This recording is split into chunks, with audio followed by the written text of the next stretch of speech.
Let us pray that peace be now restored to the world, and that God will preserve it always.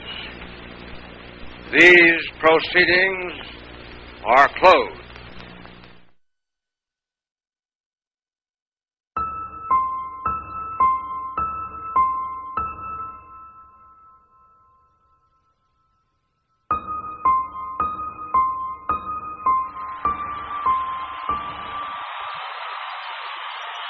Final United Nations victory has been won. The war is over.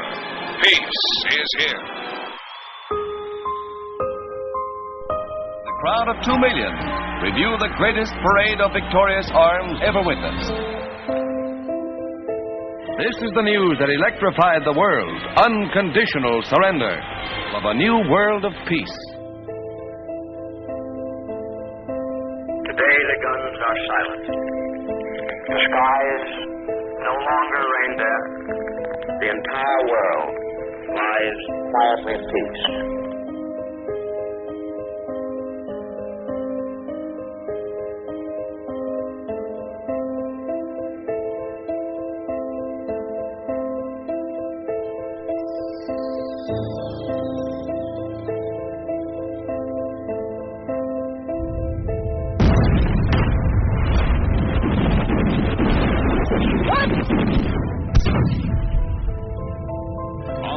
American infantrymen once again hit the road toward Korea's capital city of Seoul.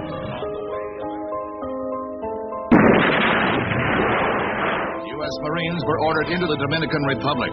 As a rebel, while the U.S. Marines have also taken center stage in South Vietnam. This is what the war in Vietnam is all about. First wave of Marines landed at Grenada. Encountered some 1,200 U.S. Marines would land at Grenada for several days. Civilians were terrified during last night's heavy bombing raid. Breaking story, President Bush's decision to neutralize Panama's General Manuel Noriega. Saddam Hussein's reign of terror is over.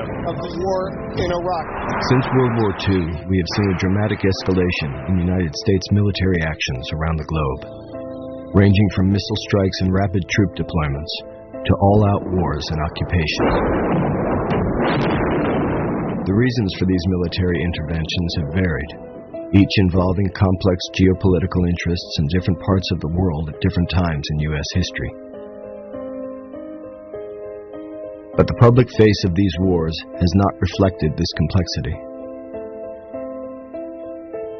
Over the past 5 decades, deliberation and debate about U.S. military actions have largely been left to a closed circle of elite Washington policymakers, politicians and bureaucrats whose rationales for war have come into public view only with the release of leaked or declassified documents, often years after the bombs have been dropped and the troops have come home.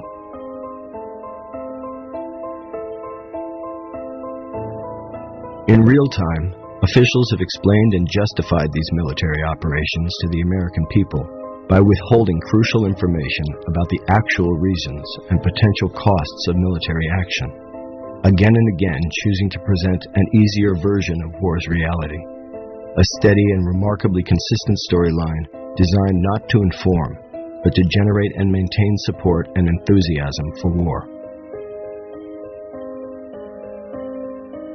Nationally syndicated columnist and author Norman Solomon began to notice the basic contours of this official storyline during the war in Vietnam.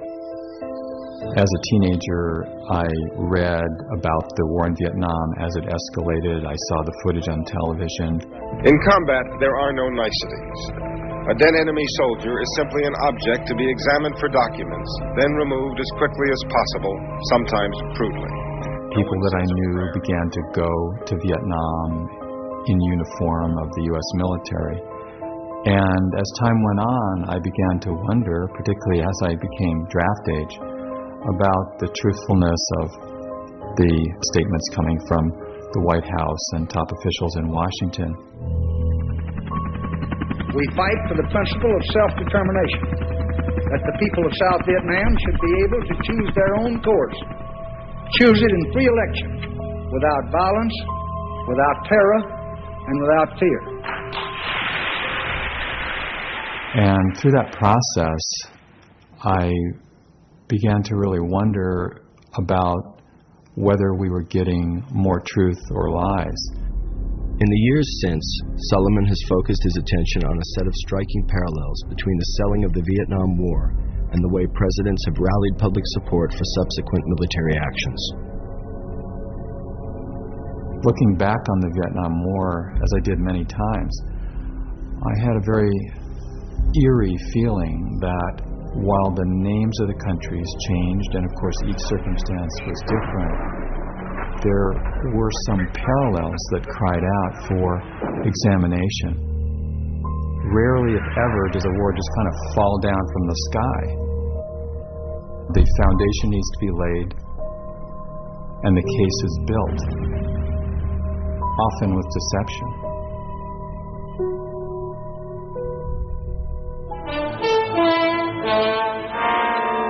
In the background was the growing struggle between two great powers to shape the post-war world. Already an iron curtain had dropped around Poland, Hungary, Yugoslavia, Bulgaria. It can't happen here? Well, this is what it looks like if it should.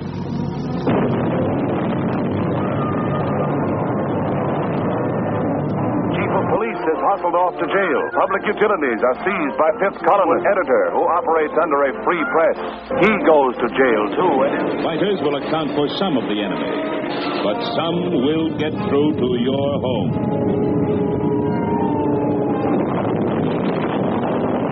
The use of propaganda to arouse public support for war is not new.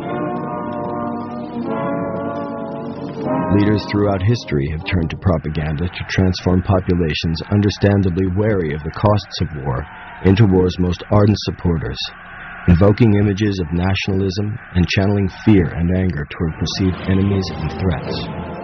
And in the United States since World War II, government attempts to win public support for military actions have followed a similar pattern.